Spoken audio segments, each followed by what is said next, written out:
আমাকে জিজ্ঞেস করবেন না কার সঙ্গে মিটিং হয়েছে।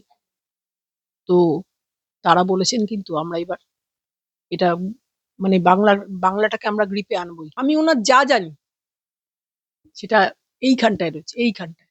কালকে হয়তো আপনাকে আমার বাড়িতে আসতে হতে পারে। কারণ আমি হয়তো আর থাকবো না তখন। হ্যাঁ, আমার বাচ্চাটা অনাথ হয়ে যাবে। আমার স্বামী বিপত্নিক হবে। কিন্তু আমি কালকে মার্ডার হয়ে যেতে পারি। এখন তো দিদি আমাদের কাছে মহামায়া। আর আজ তো মমতাদি এত শুভেন্দু ফোবিয়াতে ভুগছেন যে যুবসাথী মানে আবার নতুন করে যুবসাথী চালু করবে। দিদি তো এবার ক্ষমতায় আসতে পারবেনই না। এবার টানতে হবে কিন্তু বিজেপি গভর্নমেন্ট। তোমার যাওয়ার সময় হলো, এবার তুমি বিদায় নাও। বুদ্ধদেব বাবুর মতো সৎ মানুষ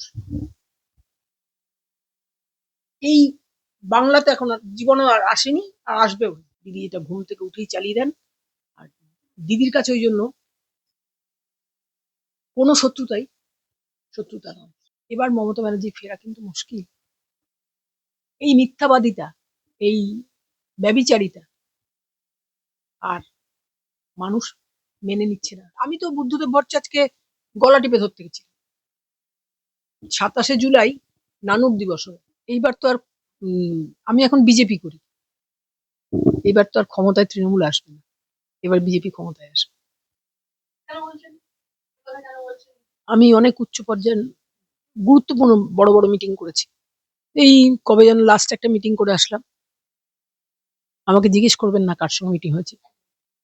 তো তারা বলেছেন কিন্তু আমরা এবার এটা মানে বাংলাটাকে আমরা গ্রিপে আনবোই। আমি ছিলাম, রূপা গাঙ্গুলি ছিলেন, ভারতী ঘোষ ছিলেন, রাজা গোপাল ধর চৌধুরী ছিলেন। আমরা কিন্তু খুব আশাবাদী। আমি একটা প্রশ্ন আপনার কাছে করব। এই যে এসআইআর নিয়ে রাজ্যের মুখ্যমন্ত্রী মমতা বন্দ্যোপাধ্যায় এত বাদ সাধছিলেন কেন? মানে কি সমস্যাটা কি? দেখুন, এসআইআর একটা প্রক্রিয়া। একটা আমি এসআইআর এর মানে স্পেশাল ইন্টেনসিভ রিভিউ বা কিছু একটা এরকম একটা একটা আছে রিভিশন। এটাতে কিন্তু বিহারে লালু প্রসাদ যাদব ক্ষমতাচ্যুত হয়েছে। বলতো সমोसे में जब तक है आलू तब तक बिहार में है लालू। এবার তো লালু প্রসাদ যাদব আর ক্ষমতায় আসতে পারেন। মমতা দিও কিন্তু এই ভুয়ো ভোটারের উপর ভর করে 2011-তে উনি এসছেন। 2000 এটা বোধহয় 26, ওনার কিন্তু পুরোটাই ভুয়ো। আমি ওনার যা জানি সেটা এইখানটায় রয়েছে, এইখানটায়। কালকে হয়তো আপনাকে আমার বাড়িতে আসতে হতে পারে। কারণ আমি হয়তো আর থাকবো না তখন। হ্যাঁ, আমার বাচ্চাটা অনাথ হয়ে যাবে। আমার স্বামী বিপত্নিক হবে। কিন্তু আমি কালকে মার্ডার হয়ে যেতে পারি। কিন্তু আমি হ্যাঁ, সামনে আনলে কি আমি বলছি এখন।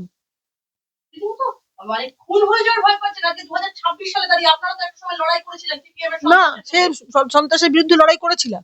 মমতাদি সব লড়াই তো আমার লড়াই, মানে আমার লড়াই না, আমাদের লড়াই। আমি ছিলাম, তমনাশ ঘোষ ছিলেন, শুভাশিস চক্রবর্তী ছিলেন, অভিজিৎ মুখার্জি ছিলেন, তারপরে আরো আরো অনেকে ছিলেন, সন্তোষ মজুমদার ছিলেন, সবাই ছিলেন। সব এক করে করে করে করে দিদির কিন্তু ব্রেনে ছিল যে সিপিএম কংগ্রেস গোটা করে মানে চলবে না, তৃণমূল কংগ্রেস প্রতিষ্ঠা করার সময়। আমি বললাম দিদি তুমি বলো প্রতীকটা কি হবে। তখন বললেন যে তোরা পারবি আমার হয়ে। বিজেপির দেওয়া প্রতীক মানে সবাই তো এই কথাটা বলে যে মমতা বিশেষ করে সিপিএম নেতারা, আজ সোনালী দি, আজ যখন আমরা বিভিন্ন সিপিআইএম নেতাদের সাক্ষাৎকার করতে যাই, তারা বলেন যে আজকে যে বিজেপির নিন্দা মমতা বন্দ্যোপাধ্যায় করছেন, একদা এই যে তৃণমূল কংগ্রেসের জোড়া ফুল প্রতীকটা, এটা নাকি বিজেপিরই দাক্ষিণ্যে দেওয়া। আপনি কি বলেন? না, এটা আমার মনে হয় না। মানে দিদি দেখেছিলেন তাজ বেঙ্গলের সামনে একটা লোক, সে সিপিএম, তাকে কংগ্রেস খুব মারছে, সেই লোকটার একদম লাগছে না। আর কংগ্রেসের লোকটারও মানে একে অপরের বিরুদ্ধে লড়াই করছে, তাদের খুব একটা লাগছে না। তখন দিদি বললেন, তখন আমরা কংগ্রেস করতাম, তখন দিদি বললেন আমাকে দিদি ভালোবেসে মুটি বলে ডাকতেন। কিরে, ছোট বোনকে জিজ্ঞেস করছি, আন্টি মুটি কই? তখন কংগ্রেস ছাড়তে হবে ভেবে আমি কেঁদে ভাসাচ্ছি। তখন আমি বললাম, না দিদি আমি কংগ্রেস ছাড়তে পারবো না। না আমি আমি বললাম, না দিদি আমি কংগ্রেস ছাড়তে পারবো না। তখন বললেন যে, পারবি না আমার সঙ্গে একটু কষ্ট করতে? তখন তো দিদি আমাদের কাছে মহামায়া। আর আজ তো ফালতু ফালতু। মুখ্যমন্ত্রী হিসেবে কত পয়েন্ট দেবেন? 1 পয়েন্টও নয়, 1 পয়েন্টও নয়। আপনি এই কথা বলছেন সোনালিদি, মমতা বন্দ্যোপাধ্যায় তো সামনে নির্বাচন বলছেন, তৃণমূল বলছে যে খেলা হয়ে গেছে। আপনারা যখন বলছেন বিজেপি ক্ষমতায় আসবে, আপনারা একদম, আপনি তো বর্ষিয়ান রাজনীতিবিদ, একদম মাঠে ময়দানে পলিটিক্স করেছেন দাপটের সাথে। কিন্তু তৃণমূল তো বলছে সোনালিদি যে খেলা হয়ে গেছে, ভোট অলরেডি তৃণমূল জিতে গেছে, কারণ যুবসাথী প্রকল্প এনেছেন মমতা বন্দ্যোপাধ্যায়, 1500 টাকা করে বেকার যুবকরা যাবে। আমরা লাইনের পর লাইন দেখছি, এমএ তে ফার্স্ট ক্লাস ফার্স্ট হওয়ার ছেলের মা এসে কাঁদছেন, এবং ইঞ্জিনিয়ারিং এমবিএ করার ছেলেমেয়েরা 1500 টাকা নিচ্ছেন। কি দেখুন, এই যুব সাথী আগে ছিল না, যুবশ্রী প্রকল্পটা ছিল। আমি তখন ডেপুটি স্পিকার ছিলাম, সালটা আমার মনে নেই। সেই সময় মমতা দি অ্যানাউন্স করেছিল। মমতা দি এত শুভেন্দু ফোবিয়াতে ভুগছেন যে যুবসাথী মানে আবার নতুন করে যুবসাথী চালু করবে। দিদি তো এবার ক্ষমতায় আসতে পারবেনই না, এবার টানতে হবে কিন্তু বিজেপি গভর্নমেন্ট। আমি বলবো, সুপ্রিম কোর্টের একটা পর্যালোচনা সুপ্রিম কোর্ট করেছে যে নির্বাচনের আগে একদম সরাসরি ভোটারদেরকে কি এটা তারা বলছেন তাদের বিচার্য সরাসরি টাকা দাও। আপনি কি ভাবেন? একদম একদম। আমি তো সুপ্রিম কোর্টের ঊর্ধ্বে নয়, আমি সাধারণ ছাপোষা ঘরের মানুষ। আমি একটা জিনিস মনে রাখি, law is nothing but a common sense. এটা তো পুরো ভোটারদের কেনা হচ্ছে। একটা জিনিস করতে পারবেন মমতা দি, মদ বিক্রিটা বন্ধ করতে পারবেন।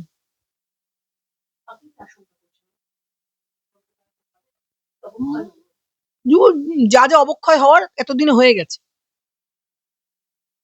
আমি কই আমার মেয়ে তো মাধ্যমিক পাশ করে এবার 11-12 পড়ে। না, মোটেও না, মোটেও না।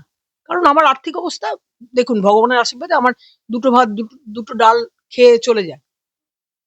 আমি তো আমি না, আমার মেয়েটা যদি না পায় তাহলে আরেকটা সাধারণ গরিব ছেলে পাবে তো।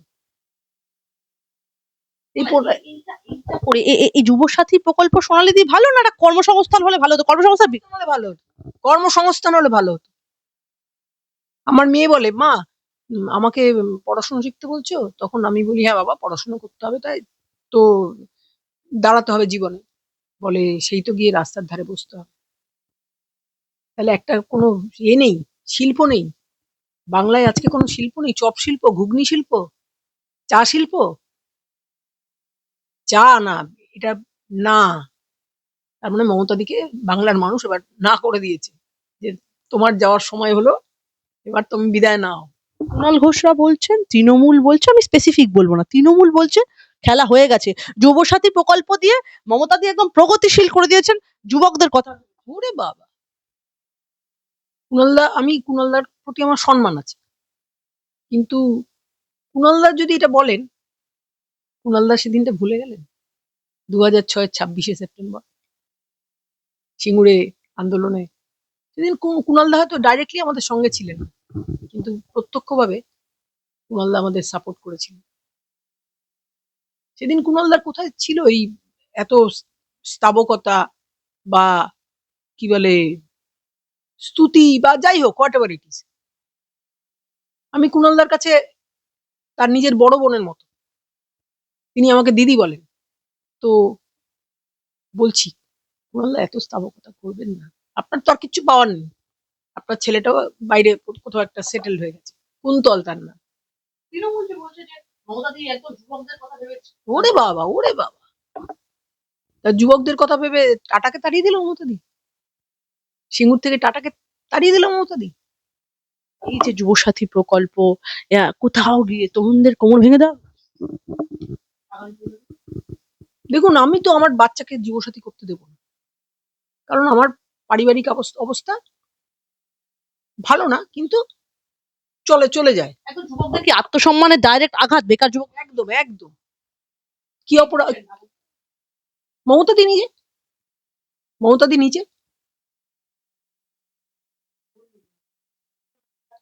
হৃদয় বিদারক দৃশ্য। না, হৃদয় বিদার উদ্দেশ্য না, কারণ মমতাদির কাছ থেকে আমরা যাদবপুরে, মানে আমার বাপের বাড়ি যাদবপুর লোকসভা কেন্দ্রের মধ্যে।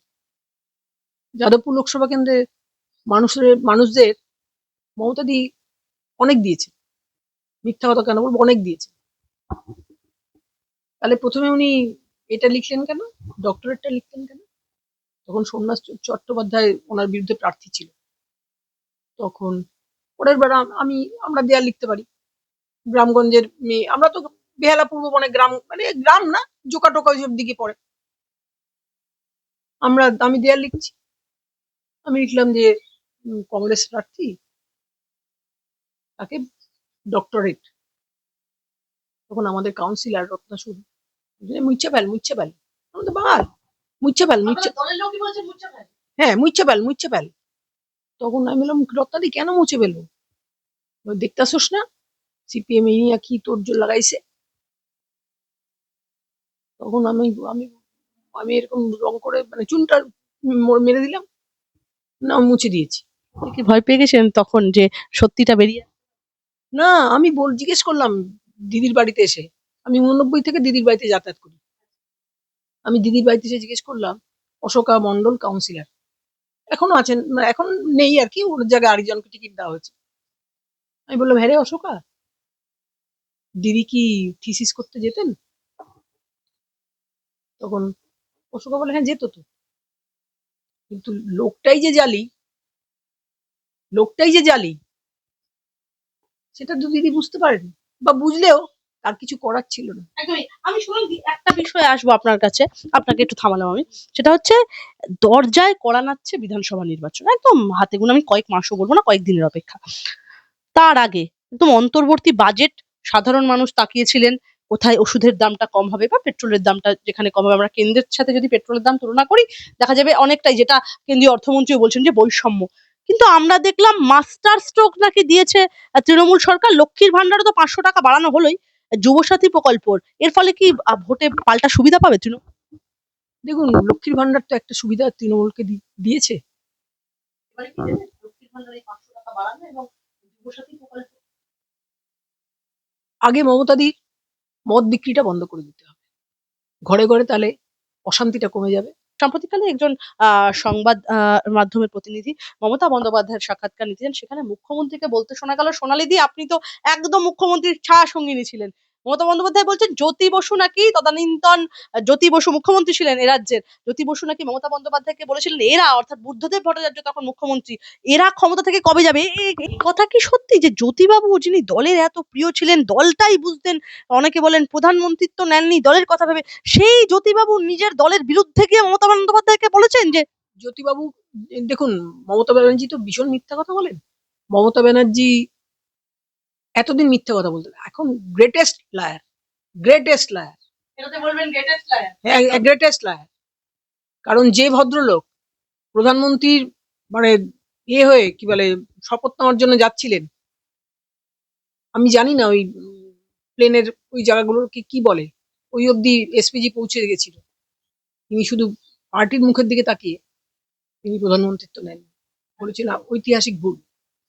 ওনাকে মানে ওনার নিজের স্বগক্তি ছিল ঐতিহাসিক ভুল। সেই জ্যোতিবাবু নাকি বলছে তার দল ক্ষমতা থেকে চলে যাক, মমতা বন্দ্যোপাধ্যায় আসুক। মমতা বন্দ্যোপাধ্যায় আজ জ্যোতিবাবু বেঁচে নেই, বুদ্ধদেব ভট্টাচার্য বেঁচে নেই, তাদের তারা মৃত, তাদের প্রতি কি এটা অসম্মান করলেন? দেখুন, দিদি যা মানে দিদি সম্বন্ধে the least said the better, যত কম বলা যায় তত ভালো।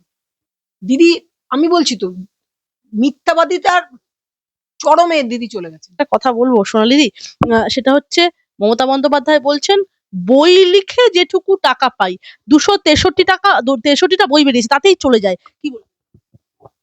দিদি সব নাটকে নাটক। বই লিখে আমি তো জীবনে বই লিখিনি। দিদি আমাকে বলতেন যে, সোনালী, তুই তো আমার জীবনে অনেক ঘটনা জানিস, তুই একটা বই লেখ। আমি বললাম, দিদি বইটার কি নাম দেবো? উনি বলতেন, বইটার নাম দিবি ঝড়। বললাম, আমি ঝড়ই দেখলাম না, আর তুমি আমাকে বলছো বইটার নাম দিবি ঝড়। আমি তোমাকে পণ্য করতে পারবো না। উনি পণ্য মানেই জানেন না। আপনি ক্যাম্পেইন কলিগে আজকে প্রথম বলছেন যে মুখ্যমন্ত্রী নিজেকেই ঝড় বলে আখ্যায়িত করতে? হ্যাঁ, নিশ্চয়ই। হ্যাঁ নিশ্চয়ই, আমি ক্যাম্পেইন কলিং এর প্রত্যেকটা দর্শককে বলছি, beware of Mamata Banerjee. দেখুন আমি কালকে থাকতেও পারি, নাও থাকতে পারি। মমতা বন্দ্যোপাধ্যায় একটা কথা বলেছিলেন যে আমি কি নিজেকে নিয়ে ব্যস্ত থাকি, আমি কি বুলেট প্রুফ গাড়ি চড়ি, আমার বুলেট প্রুফ গাড়ি বুদ্ধদেব বাবুকে দিয়ে দিয়েছি, আমি কোনো মাইনে নিই না, পেনশন নিই না। আমরা তো দেখেছি বুদ্ধদেব ভট্টাচার্য যেদিন মারা গেলেন তার সব সময়ের ড্রাইভার, সাদা অ্যাম্বাসেডারের ড্রাইভার, তিনি বলছিলেন যে বুদ্ধবাবুর তিনি দীর্ঘদিনের সঙ্গী। ওসমান ওসমান ভাই আমাকে একবার ফোন করেছিল, আমি বললাম আপনি কে বলছেন? বলে ম্যাডাম আমাকে আপনি চিনবেন না, আপনি এখন ডেপুটি স্পিকার হয়ে গেছেন। আমি বললাম আমি আপনাকে চিনতে পারলাম না। বললো, আমার নাম ওসমান। তখন আমি বললাম ও আচ্ছা আচ্ছা, নমস্কার দাদা। বললো হ্যাঁ নমস্কার, আপনি কেমন আছেন? বললাম, আমি ভালো আছি। আমি সত্যি তখন ভালো ছিলাম। সত্যি কি বুলেট প্রুফ গাড়ি বুদ্ধদেব ভট্টাচার্যকে দিয়ে দিয়েছিল? কে জানি, দিদি তো ওই ঝড়ে বক মরে ফকিরের কেরামতি বাড়ে। বুদ্ধবাবুর মতো সৎ মানুষ, আমি খুব ক্রিটিক সিপিএম এর, কিন্তু বুদ্ধদেব বাবুর মতো সৎ মানুষ এই বাংলাতে এখন জীবনে আর আসেনি, আর আসবেও না। বুলেট প্রুফ গাড়ির কথা বলছেন, যে সত্যি কি নিজের বুলেট প্রুফ গাড়ি উনি বুদ্ধদেব ভট্টাচার্যকে কেন দেবেন? এত সখ্যতা ছিল বুদ্ধদেব ভট্টাচার্যকে? কি জানি তিনি কখন কার গালে মানে চুমু খান আর কখন কার গালে থুতু ফেলেন, সেটা দিদিই বলতে পারেন। আমাকে তো বলতেন দিদি যে সোনালী বুদ্ধদেব বাবুর সঙ্গে প্রেম করে। হ্যাঁ বলতেন প্রেম করে, প্রেম। আপনি? হ্যাঁ, তখন আমি বললাম দিদি তুমি কি বলছো, আমি একটা হিন্দু ঘরের সধবা মানুষ, আমার তো আমার হাজবেন্ডের সঙ্গে প্রেম করেই বিয়ে হয়েছে। বলে, না তুই বুদ্ধবাবু আসলে সেজে গুজে দাস। তখন আমি বললাম ও মা, আমি তো তোমার কাছেও সেজে গুজে আসি, তো তোর সঙ্গে প্রেম করতে, প্রেম প্রেম না প্রেম না কিন্তু প্রেম প্রেম করতে আমার বই গেছে। তখন আমি বললাম তুমি মহারাজ সাধু হলে আজ আমি আর চোর বটে, এ জগতে হয় সেই বেশি চায় যার আছে ভুরি ভুরি, রাজার হস্ত করে সমস্ত কাঙালের ধন চুরি। ৩ থেকে কলেজে ভর্তি হওয়ার নাকি মমতা বন্দ্যোপাধ্যায়ের টাকা ছিল না সোনালীদি। তিনি বলছেন মটর মালার হার বিক্রি করে কলেজে ভর্তি হয়েছিল। আপনি তো ওনার পাশে সবসময় থাকতেন। আপনি কি সহমত পোষণ করেন? মটর মালার হার বিক্রি করে মমতা বন্দ্যোপাধ্যায়কে কলেজে ভর্তি হতে হয়েছে? না দেখুন না, উনি তো আমার থেকে 15 বছর 15 বড়। ওনার যখন কলেজ লাইফ শুরু তখন হয়তো আমি 1-2 তে পড়ি, বা যাই হোক একটা কিছু। আমি ওনাকে কোনোদিনও মটর মালা বেচতে দেখি। উনি দুধের ডিপোতে কাজ করতেন, হরিঙ্গাটা দুগ্ধ প্রকল্পে কাজ করতেন। ওইখানে সরি ওইখানে ওই যে ঢাকনাগুলো খোলে যেটা, সেটাতে উনি খুলতে খুলতে বললেন একবার আমার হাত কেটে গেছিল জানিস। তখন আমার ইতিহাস পরীক্ষা, তখন আমি বললাম, দিদি ইতিহাস পরীক্ষা তো অনেক লিখতে হয়। বলে হ্যাঁ আমি সেবার খুব ভালো রেজাল্ট করেছিলাম, 66% নাম্বার পেয়েছি, কিন্তু মটর মালার হার কোনোদিনও বিক্রি করতে শুনি। অ্যাবসার্ড কথা বলছি, হ্যাঁ অ্যাবসার্ড। ওনাদের পারিবারিক অবস্থা, আমি যখন ওনার বাড়িতে 89 সাল থেকে 2021 পর্যন্ত যে ডেলি যাতায়াত করতাম, ওনার অনেক উত্থান অনেক পতন, অনেক মানে কি বলবো, আমি উত্থান আমি পতন, আমি অচেতন চিতে চেতন, আমি বিশ্বতরণে বই জয়ন্তী মানব বিজয় কেতন। কিন্তু মাসিমা মানে মমতাদির মা যে তখন বেঁচে ছিলেন, তো কোনোদিনই ওনাদের ঘরে সবসময় একটা ভাত ডাল আলু সেদ্ধ। আর দিদি একটা জিনিস, এটা অনেকেই খান মানে খেয়ে থাকে, ফলের রস। দিদির ভাইয়েরা বেসিক্যালি একজন ভাই একটু অশান্তি করতেন মাসিমার সঙ্গে, মা আমরা সবাই ডাল আলু সিদ্ধ ভাত খাবো আর দিদি বুঝি ইয়ে খাবে, ফলের রস খাবে। তখন মাসিমা চোখটা জল ভরে আসতো। মাসিমা বলতেন সোনালি তুমি মুখকে বলো না, তার নামটার উল্লেখ করছি, তো অনেক রক্ত গেছে, দিদি যদি একটু ফলের রস খেয়ে ভালো থাকেন। বলে সোনালি দিদি রেগুলার 4টে করে মুসাম্বি বা কমলা লেবু, আর এখন তো বেদানা এসে গেছে, বেদানার সাবস্টিটিউট। আমার মনে আছে দিদি একবার অপারেশন হয়েছিল অনময় নার্সিং, তখন 93-94 সাল। দিদিকে বেদানা ছাড়িয়ে ছাড়িয়ে আমার গোটা হাত দুটো মানে বেদানা কষ আছে তো, আমি মাসিমার থেকে, মাসিমা তো বিধবা মানুষ ছিলেন, মাসিমা থেকে সাদা কাপড় নিয়ে আসতাম। দিদির গালগুলো লাল টকটকে হয়ে গেছে। আপনার মতে মমতা বন্দ্যোপাধ্যায়ের সব থেকে বড় শক্তি এবং সব থেকে বড় দুর্বলতা কোনটা? মা বগলামুখী, শত্রুনাশিনী বগলা। ওং লিং বগলামুখী শব্দষ্টানাং বাচং মুখং পদং স্তম্ভ জিহ্বং কিলাং বুদ্ধিং বিনাশায় লিং সাহা। দিদি এটা ঘুম থেকে উঠেই চালিয়ে দেন। আর দিদির কাছে ওই জন্য কোনো শত্রুতা নয়। কোনো সম্পর্কও কি সম্পর্ক নয় মমতা বন্দ্যোপাধ্যায়? না, দিদির কাছে মানে দিদির কাছে জীবনে যখন 91 সালে দিদি মন্ত্রী হলেন, দিদি একটা বাংলো বাড়ি 5 অশোক রোড। সেই বাংলো বাড়িতে গিয়ে দেখি আমি বিরাট একটা বট গাছ। তখন আমি দিদিকে বলছি, দিদি আমি একটু বট গাছের নিচে প্রদীপ জ্বালিয়ে এই ধূপকাঠি দেখে আসি। তখন দিদি বলছেন, শোন সোনালি, কোনো কিছুতে মায়া করতে নেই। তখন আমি বলছি যে দিদি ওই গাছটায় যাই না, আমার তো এতদিন 5 বছর ওই গাছটার কাছে প্রদীপ ধূপকাঠি জ্বালিয়েছি। তো দেখি যেতেই গাছটার থেকে কিছু আশীর্বাদ আমার উপর ঝরে পড়লো। তখন দিদির ছোট ভাই বাড়িতে মানে দিদির ফ্ল্যাটে ছিলেন। দিদি বলছে, এই বাবু মুটকিটা কোথায় গেল রে? তখন বাবুন বলছে, ওই তো দিদি তোর মুটকি আসছে। তখন আমি বাবুনকে বললাম, খবরদার বাবু, এই ডাকটা কিন্তু একমাত্র দিদি ডাকে, ওরা কিন্তু আমার থেকে বিলো স্ট্যান্ডার্ড, খবরদার ওরা কিস না। দিদি যা ইচ্ছা করে করুক। একদম বললেন। একদম। আমি আমি আমি বলবো একদম শেষে চলে এসেছি। শেষ কয়েকটা প্রশ্ন আপনার কাছে। এই বড় আইনি রাজনৈতিক সংকটের সময় মমতা বন্দ্যোপাধ্যায়ের কোর টিম তারা কিভাবে কাজ করে? কে আসল? কি জানি, বলতে পারবো না। আমি তো এখন বিজেপি করি। আমি তো কৌশলটা মমতা বন্দ্যোপাধ্যায় দিচ্ছিলেন। এত কমব্যাক করছেন, একা পৌঁছে যাচ্ছেন, ফাইল নিয়ে চলে আসছেন। মুখ্যমন্ত্রী মমতা বন্দ্যোপাধ্যায় চালে কি ভুল হচ্ছে নাকি বেশ কিছু? তাহলে তো ভুল হচ্ছি। তিনি চেয়ারের অমর্যাদা করছেন। মমতা বন্দ্যোপাধ্যায় নিশ্চয়ই। দিদি 2026-এর দিকে তাকিয়ে তৃণমূল দলের ভেতরে কোনো অস্বস্তি বা দুশ্চিন্তার আভাস পাচ্ছেন? আমি তখন আর তৃণমূল করি না, আমি আউট অ্যান্ড আউট বিজেপি করি। তবু আপনি একজন রাজনৈতিক বিশারদ হিসেবে কি বুঝতে পারছেন দলটার মধ্যে কি দুশ্চিন্তার আভাস পাচ্ছেন? দেখুন, তৃণমূলের মতো চলছে, বিজেপি বিজেপির মতো চলছে। তবে এবার মমতা ব্যানার্জি ফেরা কিন্তু মুশকিল। এই মিথ্যাবাদিতা, এই ব্যভিচারিতা আর মানুষ মেনে নিচ্ছে না। অনেকদিন তো হলো। যেমন সিপিএম এরও 34 বছর হয়ে গেছিল। এটা তো গভর্নমেন্ট তো 2011-তে এসছে, এখন 2026, 14 বছর হয়ে গেছে। এবার আমার দিদি বলছেন আমার যাওয়ার সময় হলো, দাও বিদায়। আমি আমি আমি শেষে একদম শেষে চলে এসেছি। আপনার অভিজ্ঞতায় মমতা বন্দ্যোপাধ্যায় কি আহ, সমালোচনা শুনতে রাজি নাকি সমালোচকদের?